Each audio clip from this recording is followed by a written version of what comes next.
उत्पत्ति अध्याय 6।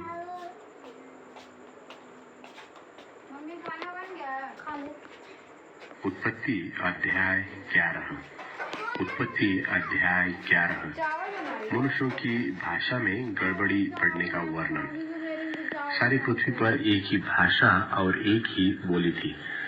उस समय लोग पूर्व की ओर चलते चलते शिनार देश में एक मैदान पाकर उसमें बस गए। तब वे आपस में कहने लगे कि आओ हम ईंटें बना बना के भली भांति आग में पकाए। और उन्होंने पत्थर के स्थान में ईंट से और चूने के स्थान में मिट्टी के गारे से काम लिया।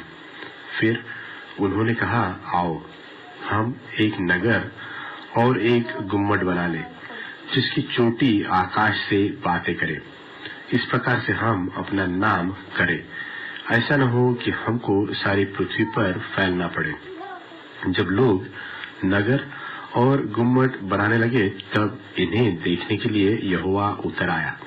और यहोवा ने कहा, मैं क्या देखता हूँ कि सब एक ही दल के हैं और भाषा भी उन सब की एक ही है। और उन्होंने ऐसा ही काम भी आरंभ किया।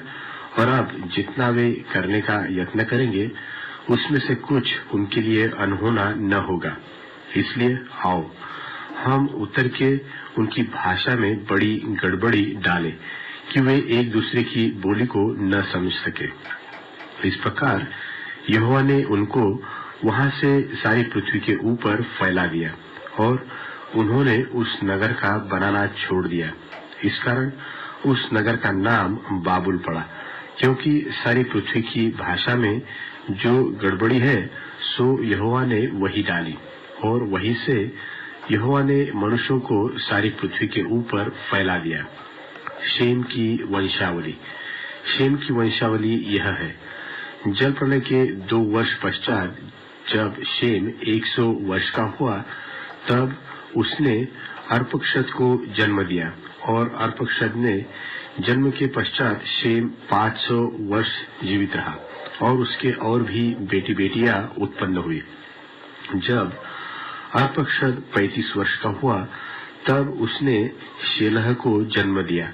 और शेलह के जन्म के पश्चात अर्पक्षद 403 वर्ष और जीवित रहा और उसके और भी बेटे बेटियां उत्पन्न हुए। जब शेलह 30 वर्ष का हुआ, तब उसके द्वारा एबेर का जन्म हुआ। और एबेर के जन्म के पश्चात शेलह 403 वर्ष और जीवित रहा और उसके और भी बेटे बेटियां उत्पन्न हुई। जब एबर 34 वर्ष का हुआ, तब उसके द्वारा पेलेग का जन्म हुआ। और पेलेग के जन्म के पश्चात एबेर 430 वर्ष और जीवित रहा और उसके और भी बेटे बेटियां उत्पन्न हुई। जब पेलेग 30 वर्ष का हुआ, तब उसके द्वारा रू का जन्म हुआ। और रू के जन्म के पश्चात पेलेग 209 वर्ष और जीवित रहा और उसके और भी बेटे बेटियां उत्पन्न हुई। जब रू 32 वर्ष का हुआ, तब उसके द्वारा सरूग का जन्म हुआ। और सरूग के जन्म के पश्चात रू 207 वर्ष और जीवित रहा, उसके और भी बेटे बेटियां उत्पन्न हुए। जब सरूग 30 वर्ष का हुआ, तब उसके द्वारा नाहोर का जन्म हुआ। और नाहोर के जन्म के पश्चात सरूग 200 वर्ष और जीवित रहा और उसके और भी बेटे बेटियां उत्पन्न हुए। जब नाहोर 29 वर्ष का हुआ, तब उसके द्वारा तेरह का जन्म हुआ। और तेरह के जन्म के पश्चात नाहोर 119 वर्ष और जीवित रहा और उसके और भी बेटे बेटियां उत्पन्न हुए। जब तक तेरह 70 वर्ष का हुआ, तब तक उसके द्वारा अब्राम और नाहोर और हारान उत्पन्न हुए। तेरह की यह वंशावली है। तेरह ने अब्राम और नाहोर और हारान को जन्म दिया और हारान ने लूत को जन्म दिया। और हारान अपने पिता के सामने ही कस्तियों के ऊर नाम नगर में, जो उसकी जन्मभूमि थी, मर गया। अब्राम और नाहोर ने स्त्रियां ब्याह ली।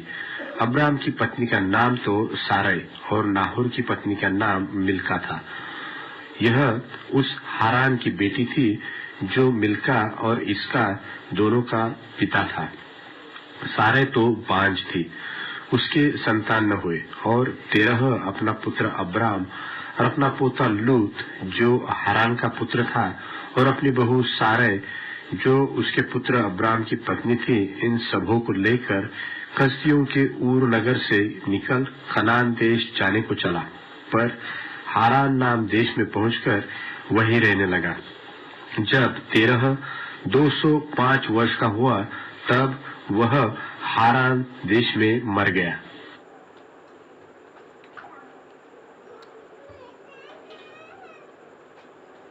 परमेश्वर की ओर से इब्राहिम के बुलाए जाने का वर्णन। यहोवा ने अब्राम से कहा, अपने देश और अपनी जन्मभूमि और अपने पिता के घर को छोड़कर उस देश में चला जा जो मैं तुझे दिखाऊंगा, और मैं तुझसे एक बड़ी जाति बनाऊंगा और तुझे आशीष दूंगा और तेरा नाम बड़ा करूंगा और तू आशीष का मूल होगा, और जो तुझे आशीर्वाद दे उन्हें मैं आशीष दूंगा, और जो तुझे कोसे उसे मैं शाप दूंगा, और भूमंडल के सारे कुल तेरे द्वारा आशीष पाएंगे। यहोवा के इस वचन के अनुसार अब्राम चला और लूत भी उसके संग चला। और जब अब्राम हारान देश से निकला उस समय वह 75 वर्ष का था। सो अब्राम अपनी पत्नी सारै और अपने भतीजे लूत को और जो धन उन्होंने इकट्ठा किया था और जो प्राणी उन्होंने हारान में प्राप्त किए थे, सबको लेकर कनान देश में जाने को निकल चला, और वे कनान देश में आ भी गए। उस देश के बीच से जाते हुए अब्राम शकेम में, जहां मोरे का पांज वृक्ष है, पहुंचा। उस समय उस देश में कनानी लोग रहते थे। तब यहोवा ने अब्राम को दर्शन देकर कहा, यह देश मैं तेरे वंश को दूंगा। और उसने वहां यहोवा के लिए, जिसने उसे दर्शन दिया था, एक वेदी बनाई। फिर वहां से कूच करके वह उस पहाड़ पर आया जो बेतेल के पूर्व की ओर है, और अपना तंबू उस स्थान में खड़ा किया जिसकी पश्चिम की ओर तो बेतेल और पूर्व की ओर ए है। और वहां भी उसने यहोवा के लिए एक वेदी बनाई और यहोवा से प्रार्थना की। और अब्राम कूच करके दक्षिण देश की ओर चला गया, और उस देश में अकाल पड़ा, और अब्राम मिस्र देश को चला गया कि वहां परदेशी होकर रहे, क्योंकि देश में भयंकर अकाल पड़ा था। फिर ऐसा हुआ कि मिस्र के निकट पहुंचकर उसने अपनी पत्नी सारै से कहा, सुन, मुझे मालूम है कि तू एक सुंदर स्त्री है। इस कारण जब मिस्री तुझे देखेंगे तब कहेंगे यह उसकी पत्नी है। सो वे मुझको तो मार डालेंगे, पर तुझको तो जीती रख लेंगे। सो यह कहना कि मैं उसकी बहन हूँ, जिससे तेरे कारण मेरा कल्याण हो और मेरा प्राण तेरे कारण बचे। फिर ऐसा हुआ कि जब अब्राम मिस्र में आया तब मिस्रियों ने उसकी पत्नी को देखा कि यह अति सुंदर है, और फिरौन के हाकिमों ने उसको देखकर फिरौन के सामने उसकी प्रशंसा की। सो वह स्त्री फिरौन के घर में रखी गई, और उसने उसके कारण अब्राम की भलाई की। सो उसको भेड़ बकरी, गाय बैल, दास दासिया, गधे गधिया और ऊंट मिले।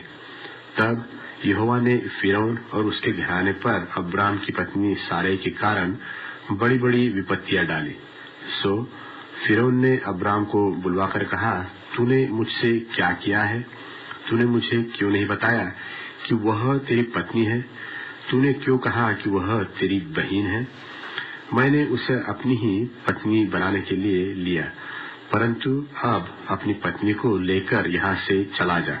और फिरौन ने अपने आदमियों को उसके विषय में आज्ञा दी, और उन्होंने उसको और उसकी पत्नी को सब संपत्ति समेत जो उसका था विदा कर दिया।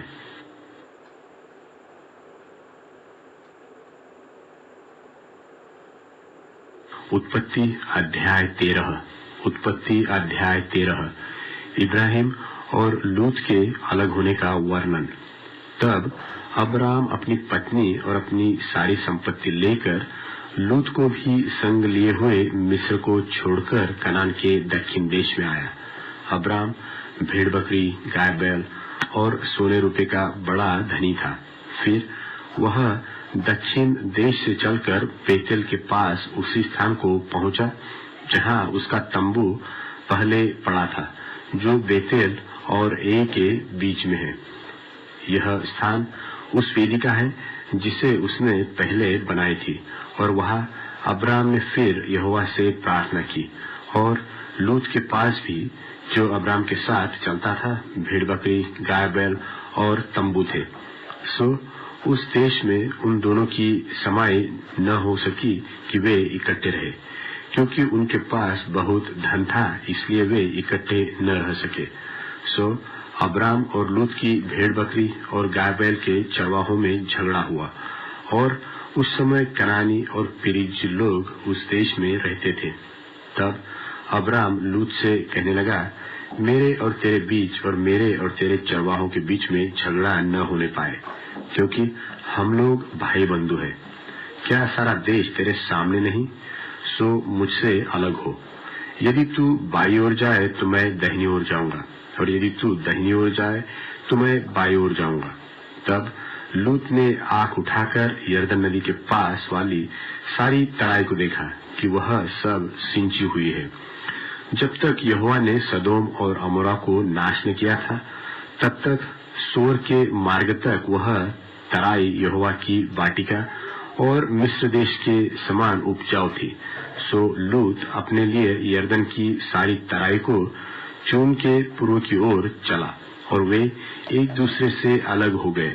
अब्राम तो कनान देश में रहा, पर लूत उस तराई के नगरों में रहने लगा और अपना तंबू सदोम के निकट खड़ा किया। सदोम के लोग यहोवा के लेखे में बड़े दुष्ट और पापी थे। जब लूत अब्राम से अलग हो गया, तब उसके पश्चात यहोवा ने अब्राम से कहा, आंख उठाकर जिस स्थान पर तू है, वहां से उत्तर, दक्षिण, पूर्व, पश्चिम चारों ओर दृष्टि कर, क्योंकि जितनी भूमि तुझे दिखाई देती है, उस सब को मैंने तुझे और तेरे वंश को युग युग के लिए दूंगा, और मैं तेरे वंश को पृथ्वी की धूलि के किनकों की नाई बहुत करूंगा, यहाँ तक कि जो कोई पृथ्वी की धूल के किनकों को गिन सकेगा, वही तेरा वंश भी गिन सकेगा। उठ, इस देश की लंबाई और चौड़ाई में चल फिर, क्योंकि मैं उसे तुझी को दूंगा। इसके पश्चात अब्राम अपना तंबू उठाकर ममरे के बांजों के बीच, जो हेब्रोन में थे, जाकर रहने लगा, और वहां भी यहोवा की एक वेदी बनाई।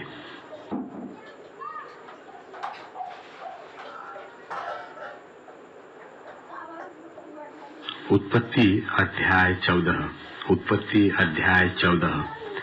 इब्राहिम के विजय और मेल्कीसेदेक के दर्शन देने का वर्णन। शिनार के राजा अमरापेल और एल्लासार के राजा आर्योक और एलाम के राजा कदोर्लाओमेर और गोइम के राजा तिलात के दिनों में ऐसा हुआ कि उन्होंने सदोम के राजा बेरा और अमोरा के राजा बिरशा और अदमा के राजा शिनाब और सबोइम के राजा शेमेबेर और बेला, जो सोर भी कहलाता है, इन राजाओं के विरुद्ध युद्ध किया।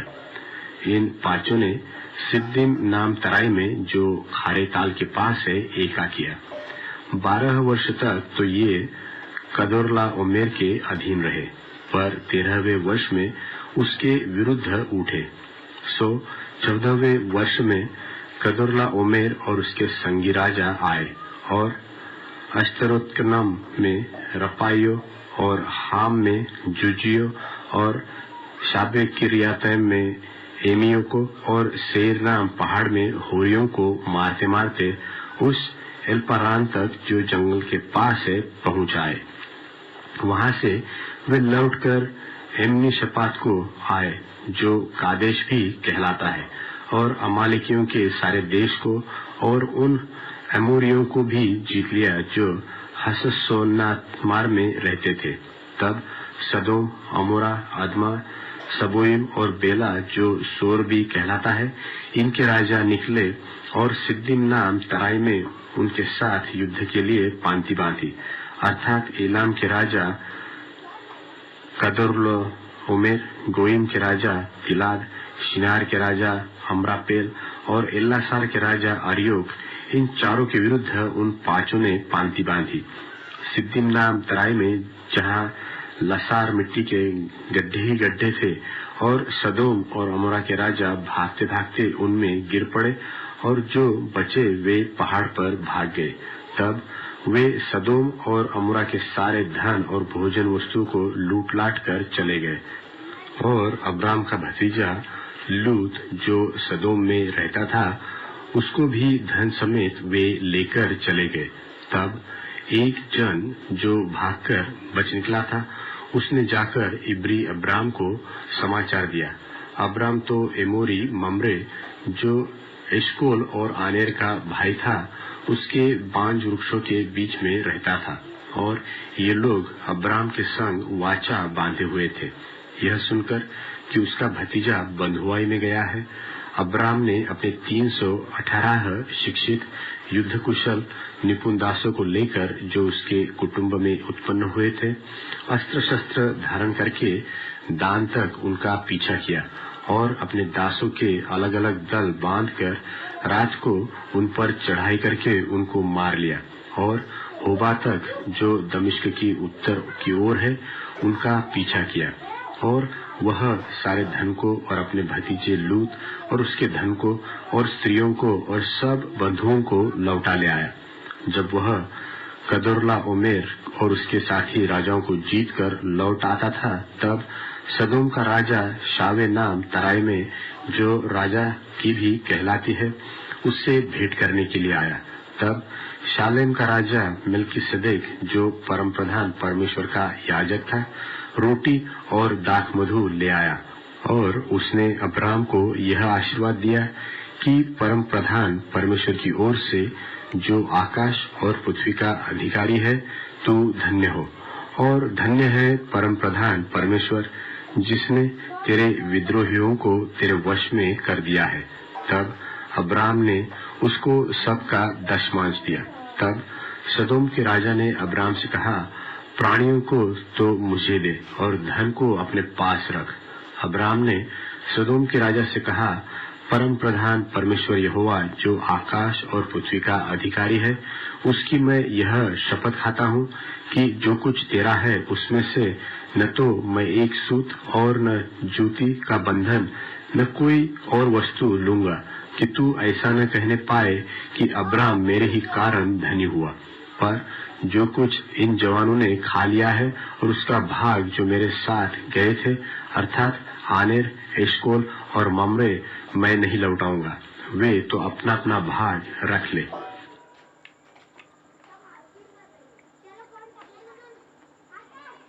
उत्पत्ति अध्याय 15। उत्पत्ति अध्याय 15। इब्राहिम के साथ यहोवा के वाचा बांधने का वर्णन।